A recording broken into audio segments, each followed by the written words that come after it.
Tungkol po sa kay David sa mga awit.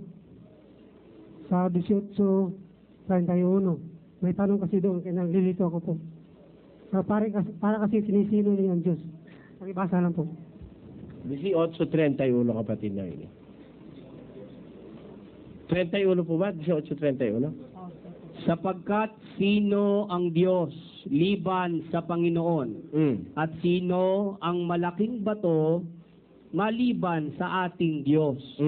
Ano po ang tanong niyo ron? Kasi pinupuri niya ang Diyos. Tapos nagtanong kung sino ang Diyos. Dapat kilalanin niya ang Diyos. Siguro po, Tagalog po ba kayo talaga? Bisaya. Kaya po hindi niya naiintindihan, hindi ko kayo masisisi ron. Ganito po yon. Bakit? Mayroon pa bang ibang presidente kaysa sa kay Presidente Erap? Tinanong ko yon. Sino ba ang presidente maliban kay Erap? Ibig sabihin, hinahama ko si Erap? No. Itinataas ko pa nga. Na ibig ko sabihin, walang ibang presidente maliban kay Erap. Ganon din yung sinasabi ni David. Walang ibang Diyos maliban sa Diyos. Yan. Pagtataas nga po, hindi pagbababae.